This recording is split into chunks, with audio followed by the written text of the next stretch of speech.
The boy who traded his shadow. In the village of Kwariki, where the sun painted long golden paths across the ground, lived a boy named Kola. Kola was clever, quick, and curious, maybe too curious. Kola had one problem: he hated his shadow. A frustrated Kola would usually see his shadow and scream, "Why must you follow me everywhere? Why do you copy everything I do?" The villagers often laughed whenever they saw him trying to outrun his shadow. They whispered to themselves, "A boy who fights his own shadow, what next?" One night, as the moon hung low and the wind whispered secrets, Kola noticed something strange. His shadow was moving on its own. Kola said, "Huh? Shadow, stop that." A voice from the darkness whispered, "Maybe you would like to be rid of it." A tall, thin figure stepped forward, his body darker than night, his eyes glowing like embers. Kola gulping said, Who are you?" "I am the shadow trader. I buy what people no longer want, and I sell what they desire most." Kola's eyes widened. He said, "You mean you can take my shadow?" The shadow trader responded, "Give me 3 things. 1, the sound of your laughter. 2, a strand of your hair. 3, and your shadow." Kola said, "Take them. I want to be free." With a sweep of his cloak, the trader lifted the shadow. It wriggled and hissed, then vanished into his cloak. Kola felt strange, lighter and colder. The shadow trader said, "Remember, once traded, a shadow cannot be taken back." But Kola wasn't listening. He was smiling, though no sound came out. The trader had taken his laughter, and when he stepped under the moonlight, he cast no shadow. At first, Kola felt proud. Children pointed. Adults gasped. Villagers talked to themselves, saying, "A boy with no shadow. A spirit child." Soon, the truth unfolded. Kola no longer felt joy. He no longer felt warmth. He couldn't speak loudly.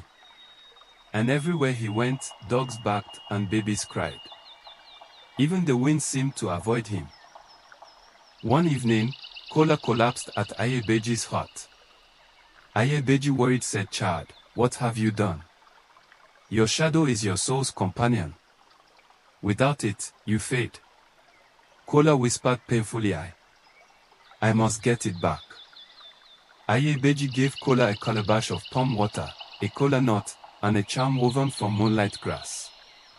Ayebeji said, "Go to the spirit forest, and find the shadow trader, if he lets himself be found." In the forest, shadows slithered like snakes. Whispers filled the air. Finally, the trader appeared and said, "Back so soon? Do you miss what you threw away?" Kola responded, "Please, give me back my shadow." Shadow trader screamed, "But a trade is a trade. Unless you can pass the 3 tests of darkness." The first test was for Kola to walk a path with no light. Shadows of hyenas and lions leapt at him. But he remembered Ayebeji's charm and held it tight. Kola said, "I've walked with courage, even without a shadow." Then the beast dissolved. Next, Kola faced a mirror. It showed him, but empty-eyed and cold. Mirror spoke and said, "Do you regret your choice?" Kola responded, "Yes. I didn't understand the value of what I had." Then the mirror cracked open. Finally, the shadow trader placed Kola's shadow on the ground. It flickered, hesitant. The shadow trader said, "Your shadow must choose you. Call it." Kola softly, humbly said, "You are part of me. Forgive me. Come home." The shadow hesitated, then leapt onto Kola's feet like a loyal friend. By sunrise, Kola walked back into the village with his shadow long and strong behind him. The children cheered. The adults smiled.